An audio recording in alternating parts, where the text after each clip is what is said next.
ನಮಸ್ಕಾರ ಸ್ನೇಹಿತರೆ, RN5 news ಚಾನಲ್ಗೆ ಸ್ವಾಗತ. ಕಲುಷಿತ ನೀರನ್ನು ಸೇವಿಸಿ 16 ಜನ ಅಸ್ವಸ್ಥರಾಗಿರುವ ಘಟನೆ ಇದು ಗುರುಮಠಕಲ್ ತಾಲೂಕು ವ್ಯಾಪ್ತಿಯಲ್ಲಿ ಬರುವಂಥ ಕಾಕಲ್ವರ್ ಗ್ರಾಮದಲ್ಲಿ ನಡೆದಿದೆ. ಖಾಸಗಿ ಆಸ್ಪತ್ರೆ ಹಾಗೂ ಪಟ್ಟಣದ ಸರಕಾರಿ ಆಸ್ಪತ್ರೆಯಲ್ಲಿ ಟ್ರೀಟ್ಮೆಂಟನ್ನು ಕೊಡಿಸಲಾಗುತ್ತದೆ ಎಂದು ತಿಳಿದು ಬಂದಿತ್ತು.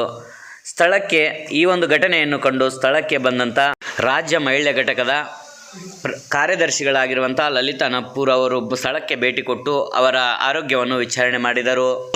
ನೀರು ಕುಡಿಯಲು ಯೋಗ್ಯವಿಲ್ಲದಿದ್ದರೂ ಕೂಡ ಕುಡಿಯಲು ಪೂರೈಕೆ ಮಾಡಿರುವಂಥ ಪಂಚಾಯಿತಿಯ ಸಿಬ್ಬಂದಿ ವರ್ಗದವರು ಅಧಿಕಾರಿಗಳ ಎಡವಟ್ಟಿನಿಂದ ಈ ಒಂದು ಘಟನೆ ನಡೆದಿದೆ ಎಂದು ತಿಳಿದು ಬಂದಿದೆ. ಆಸ್ಪತ್ರೆಯ ರೋಗಿಗಳ ಆರೋಗ್ಯವನ್ನು ವಿಚಾರಣೆ ಮಾಡಿರುವಂಥ ಮಹಿಳಾ ಘಟಕದ ರಾಜ್ಯ ಕಾರ್ಯದರ್ಶಿ ಆಗಿರುವಂಥ ಲಲಿತಾ ನಪ್ಪೂರ್ ಅವರು ಸುದ್ದಿಗಾರರೊಂದಿಗೆ ಮಾತನಾಡಿದ್ದಾರೆ. ಬನ್ನಿ ನೋಡೋಣ ಸ್ನೇಹಿತರೆ. ಆ ಅಧಿಕಾರಿಗೆ ಕೆಲಸ ಮಾಡಕ್ ಆಗ್ತಾ ಇಲ್ಲ ಅಂತಂದ್ರ ಅವ್ರನ್ನ ಸಸ್ಪೆಂಡ್ ಮಾಡೋದಕ್ಕಿಂತ ಅವ್ರನ್ನ ಡಿಸ್ಮಿಸ್ ಮಾಡಿ ಹಾಕ್ಬೇಕಂತೇಳಿ ನಾ ಈ ಸಂದರ್ಭದಲ್ಲಿ ಹೇಳಕ್ ಇಷ್ಟಪಡ್ತೀನಿ. ವಿಡಿಯೋ ಬಂದಿದ್ರು, ಆಮೇಲೆ ನಾನು ಗೌರ್ಮೆಂಟ್ ಹಾಸ್ಪಿಟ್ಲಿಗೆ ಹೋಗಿ ಅಲ್ಲಿ ಡಾಕ್ಟರ್ ಹತ್ರನೂ ಮಾತಾಡಿದ್ದೀನಿ. ನಾನು ಇದ ನಂತರ ನಾನು ಜಿಲ್ಲಾಧಿಕಾರಿಗಳಿಗೆ ಭೇಟಿ ಆಗ್ತೀನಿ, ಭೇಟಿಯಾಗಿ ವಿಚಾರ ಮಾಡ್ತೀನಿ. ಮತ್ತು ಜೊತೆಗೆ ನಮ್ಮ ರಾಜ್ಯದ ಅಧ್ಯಕ್ಷರಿಗೂ ಮಾತಾಡ್ಬೇಕಂತೇಳಿ ಪ್ರಯತ್ನ ಮಾಡಿದೆ ನಾನು. ಕಾರಣ ಏನಪ್ಪ ಅಂದ್ರೆ ಅವ್ರ ಕಡೆಯಿಂದ ನಾನು ಆರೋಗ್ಯ ಸಚಿವರಿಗೂ ಮಾತಾಡಿಸಿ ಈಗಾಗಲೇ ಇಲ್ಲಿ ದಾಖಲಾಗಿರ್ತಕ್ಕಂಥ ಎಷ್ಟು ಜನ ಪೇಷಂಟ್ಸ್ ಇದಾರ ಅವ್ರನ್ನ ಪ್ರೈವೇಟ್ ಹಾಸ್ಪಿಟ್ಲಲ್ಲಿ ಅಡ್ಮಿಟ್ ಆಗಿದ್ದಾರೆ. ಯಾಕಂದ್ರೆ ಅವ್ರಿಗೂ ತುರ್ತು ಪರಿಸ್ಥಿತಿಯಲ್ಲಿ ಚಿಕಿತ್ಸೆ ಆಗಬೇಕಾಗಿತ್ತು. ಆ ಕಾರಣಕ್ಕಾಗಿ ಅವ್ರಿಗೆ ಏನಾದರೂ ಪರ್ಯಾಯ ವ್ಯವಸ್ಥೆ ಮಾಡೋ ಸಲುವಾಗಿ ಅವ್ರಿಗೆ ಇಮಿಡಿಯೇಟ್ ಆಗಿ ಆರೋಗ್ಯ ಸಚಿವರ ಜೊತೆ ಮಾತಾಡಂತೇಳಿ ಅವ್ರು ಸಿಗ್ಲಿಲ್ಲ ನನಗೆ. ನಮ್ಮ ಪ್ರಧಾನ ಕಾರ್ಯದರ್ಶಿ ಪಿ ರಾಜು ಅವ್ರಿಗೆ ತಿಳಿಸಿದ್ದೀನಿ. ಅದನ್ನೇ ನಾನು ಕೇಳಿದೆ, ನಾನು ಇವಾಗ ಡಾಕ್ಟ್ರಿಗೂ ಅವ್ರು ಆ ರೀತಿ ಹೇಳ್ತಾರೆ. ಪೇಷಂಟ್ಸ್ ಅಂದ್ರೆ ಅಲ್ಲೇ ಏನು ಅಡ್ಮಿಟ್ ಆಗಿದ್ದಾರೆ ಅವ್ರು ಹೇಳ್ತಾರೆ ಆರೋಗ್ಯ ಸ್ಥಿತಿ ಬಹಳ ಹದಗೆಟ್ಟು ಹೋಗೋತ್ನಾಗ ನಾವು ಯಾದಗಿರಿ ಹೋಗೋದ್ರ ಒಳಗಾಗಿ ನಮ್ಗೆ ಏನಾದ್ರೂ ಆದ್ರೆ ಅದಕ್ಕೆ ಯಾರು ಹೊಣೆಗಾರರು? ಈಗ ಯಾರ್ಯಾರ ಆರೋಗ್ಯದ ಬಗ್ಗೆ ಪರಿಸ್ಥಿತಿ ಆದವ್ರಿಗೆ ಗೊತ್ತಿರ್ತದೆ. ಮತ್ತೆ ಆಮೇಲೆ ಮೇಲಾಗಿ ಅಂದ್ರೆ ರಾತ್ರಿ ಆಂಬ್ಯುಲೆನ್ಸ್ ವ್ಯವಸ್ಥೆ ಕೂಡ ಇರಲಿಲ್ಲ. ಮತ್ತೆ ಆಂಬ್ಯುಲೆನ್ಸ್ ಯಾದಗಿರಿಯಿಂದ ಗುರುಮಠಕ್ಕೆ ಬಂದು ಅಲ್ಲಿಂದ ಪೇಷಂಟ್ ಅಲ್ಲಿಗೆ ಹೋಗ್ಬೇಕಾದ್ರೆ ಏನಾದ್ರೂ ಅಷ್ಟ್ರೊಳಗಾಗಿ ಏನಾದ್ರು ಅನಾಹುತ ಆದ್ರೆ ಆಗಿಲ್ಲ, ದೇವ್ರ ದಯದಿಂದ ಒಳ್ಳೇದಾಯ್ತು. ಆದ್ರೆ ಏನಾದ್ರೂ ಅನಾಹುತ ಆದ್ರೆ ಯಾರು ಹೊಣೆಗಾರರಾಗ್ತಾರೆ ಹೇಳ್ರಿ? ವ್ಯವಸ್ಥೆನೇ ಸಿಸ್ಟಮ್ ಪೂರ್ತಿ ಹದಗೆಟ್ಟು ಹೋಗ್ತಾ ಇದೆ. ಯಾಕಂದ್ರೆ ಈಗಾಗಲೇ ಸುಮಾರು ಕಡೆ ಆಗಿದ್ರು ಕೂಡ ಇನ್ನೂ ಸುಧಾರಿಸ್ತಾ ಇಲ್ಲ ಅಂತಂದ್ರೆ ಬಹಳ ನಿರ್ಲಕ್ಷ್ಯತನ ಅದ. ಇಂಥ ಅಧಿಕಾರಿಗಳ ಮೇಲೆ ಶಿಸ್ತು ಕ್ರಮ ತಗೋಬೇಕು. ಜೊತೆಗೆ ನನಗೆ ಕೇಳ್ಬೇಕಾದ್ರೆ ಸಸ್ಪೆಂಡ್ ಮಾಡಬಾರ್ದು.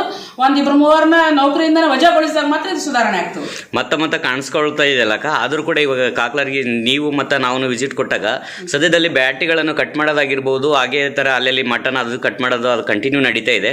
ಅದರಿಂದ ಹೆಚ್ಚಾಗುವ ಸಾಧ್ಯತೆಗಳು, ಅದೇ ನೀರಲ್ಲಿ ಮಾಡೋದ್ರಿಂದ ಹೆಚ್ಚಾಗುವ ಸಾಧ್ಯತೆಗಳಿವೆ. ಅದನ್ನು ಮುಂಜಾಗ್ರತೆಗಳು ಏನಾರ ತಗೊಂತೀವಿ ಅಂತ ಹೇಳಿ ಹೇಳಿದಾರಕ್ಕ ಅಧಿಕಾರಿಗಳು ಹೇಳಿದಾರ. ನನಗೂ ಕೂಡ ಅದ್ರದ್ದು ಮಾಹಿತಿ ಇರೋದ್ರಿಂದ ಅವ್ರಿಗೆ ಹೇಳಿದೀನಿ. ಮೊದಲನೇದಾಗಿ ಬ್ಲೀಚಿಂಗ್, ಆಲಂ ಪೌಡರ್ ಮತ್ತು ಡೆಂಗ್ಯೂನು ಕೂಡ ಜಾಸ್ತಿ ಆಗತ್ತಿರೋದ್ರಿಂದ ಫಾಗ್ ಮಾಡಬೇಕು. ಕಂಪಲ್ಸರಿ 2 ದಿನಕ್ಕೊಂದ್ಸರ್ತಿ ಫಾಗಿಂಗ್ ಮಾಡ್ತಾ ಇರೋದ್ರಿಂದ ಏನಾಗ್ತದೆ, ಸೊಳ್ಳೆಗಳ ನಿಯಂತ್ರಣ ಆಗ್ತದೆ. ಮತ್ತು ಬ್ಲೀಚಿಂಗ್ ಪೌಡರ್ ಕಂಟಿನ್ಯೂ ಆಗಿ ನಾವು ಹಾಕೋದ್ರಿಂದ ಏನಾಗ್ತದೆ ಅಂದ್ರೆ ಈ ರೀತಿ ಕಾಲು ಹರಡತಕ್ಕಂಥದ್ದು ಕೂಡ ಸಮಸ್ಯೆ ಕಡಿಮೆ ಆಗ್ತದೆ.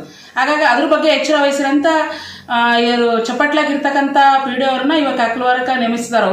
ಅವರು ಕೂಡ ನಾನು ಮಾತಾಡಿ ಬಂದಿದ್ದೀನಿ. ಅವ್ರು ಅದ್ರ ಬಗ್ಗೆ ಕ್ರಮ ತಗೋತೀನಿ ಅಂತ ಹೇಳಿದ್ದಾರೆ. ಮತ್ತು ಫಾಗ್ ಅಂತಕ್ಕಂಥ ಮಷಿನ್ ಅವ್ರ ಕಡೆ ಇಲ್ಲ.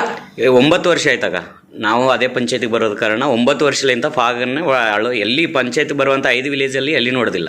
ಫಾಗಿಂಗ್ ಮಷಿನ್ ಇಲ್ಲ, ಗೊತ್ತೇ ಇಲ್ಲಕ್ಕ. ನಮ್ಮ ಪುರಸಭೆ ಮೆಂಬರ್ ಆಗಿರ್ತಕ್ಕಂಥ ನಮ್ಮ ಚಂದುಲಣ್ಣವರಾಗಿರ್ಬೋದು, ನಮ್ಮ ದೇವದಾಸ ಅಣ್ಣವ್ರು ಕೂಡ ನಮ್ಮ ಜೊತೆ ಎಂಗಟ ಎಲ್ಲರೂ ಬಂದಿದ್ರು ಇವಾಗ ಹಿರಿಯರಲ್ಲ. ಅವರು ಕೂಡ ಅದನ್ನೇ ಹೇಳಿದ್ರು. ಅವರು ಫಾಗ್ ಮಷಿನ್ ಏನಂದ್ರೆ ಅವ್ರಿಗೆ ಪಾಪ ಅದ್ರ ಮಾಹಿತಿನೇ ಇದ್ದಿದ್ದಿಲ್ಲ. ಈಗ ನಾವು ಹೇಳಿದ್ವಿ ಬಹಳ ಕಡಿಮೆ ಅಮೌಂಟಿನಲ್ಲಿ ಅದು ಫಾಗ್ ಮಷಿನ್ ಬರುತ್ತೆ, ನೀವು ಮೊದಲು ಅದನ್ನ ಪರ್ಚೇಸ್ ಮಾಡಿ ನಾಳೆಯಿಂದನೇ ಪ್ರಾರಂಭ ಮಾಡ್ರೆ ತಿಳಿಸಿದ್ವಿ ಅವರಿಗೆ.